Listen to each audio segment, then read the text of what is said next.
अरे प्रभु, इन लोगों को हर चीज में राजनीति ही दिखती है। क्यों संघ बीजेपी और हम लोग नहीं है क्या एनडीए में? और ये आरक्षण किसी के कहने से समाप्त होने वाली चीज है क्या? संवैधानिक अधिकार है ये। आरक्षण किसी को दी हुई खैरात नहीं है, ये संवैधानिक अधिकार है और दुनिया की कोई ताकत आरक्षण को कतई समाप्त नहीं कर सकती है। और जो लोग इसको समाप्त करने की सोच रखते हैं, कभी समीक्षा के माध्यम से, कभी सुधार के माध्यम से, उनको संभवतः ये पता ही नहीं है कि आरक्षण क्यों जरूरी है। आप जब शेड्यूल ट्राइब्स की आप बात करते हैं, बहुत आसानी से कह देते हैं कि भाई इन लोग को क्यों आरक्षण के साथ जोड़ा जाए, पर आज भी ऐसी घटनाएं होती हैं। खड़गे साहब के साथ क्या हुआ था? उस मंच पर गए थे, उस मंच का शुद्धिकरण किया गया ना।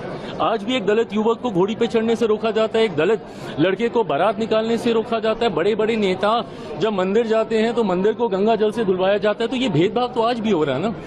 और ये वही अनुसूचित जाति है जो छुआछूत का शिकार रही है। भारत के संविधान में जब आप शेड्यूल कास्ट को देखते हैं, ये ऐसी कास्ट है जिनको शेड्यूल किया गया है, जिनका आधार छुआछूत था, जिसकी वजह से इनको गांव से बाहर रखा जाता था।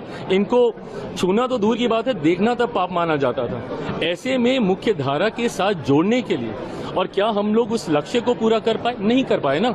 आज भी ये भेदभाव होता है। तभी जब मैं क्रीमी लेयर का भी मैं विरोध करता हूं, मैं इसीलिए करता हूं कि आज कम से कम हम लोग एकजुट हैं तो अपनी बात रख पा रहे हैं। बट जैसे ही इसमें सब क्लासिफिकेशन होने लग जाएगा, जैसे ही इसमें क्रीमी लेयर की बात हम लोग करने लग जाएंगे, तो ताकत हम लोग की घटने लग जाएगी। और जैसे ही ताकत घटेगी तो धीरे धीरे करके संभवतः ऐसी सोच वाले लोग जो आरक्षण को समाप्त करना चाहते हैं, उनको ज्यादा बल मिलेगा। आज की तारीख में शेड्यूल कास्ट हो, शेड्यूल ट्राइब, अब शेड्यूल ट्राइब में यही सारी जातियां हैं जिनकी वेशभूषा अलग रही, जिनका रहन सहन बोलचाल, ऐसे ट्राइब्स को शेड्यूल किया गया।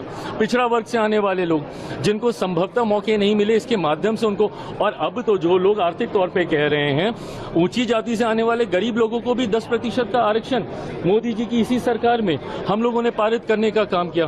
तो जो लोग ये सोच रखते हैं कि आरक्षण पे चर्चा होनी चाहिए, सुधार होना चाहिए, समीक्षा होनी चाहिए, बाबा साहेब की सोच से बनी हुई ये व्यवस्था है और दुनिया की कोई ताकत इसको, और मैं जब तक हूं, मैं इतना तो मैं पूरे गारंटी के साथ कह सकता हूं कि जिस सरकार में चिराग पासवान है, रामविलास पासवान जी का बेटा हूं, कतई इस व्यवस्था को बिगड़ने नहीं दूंगा।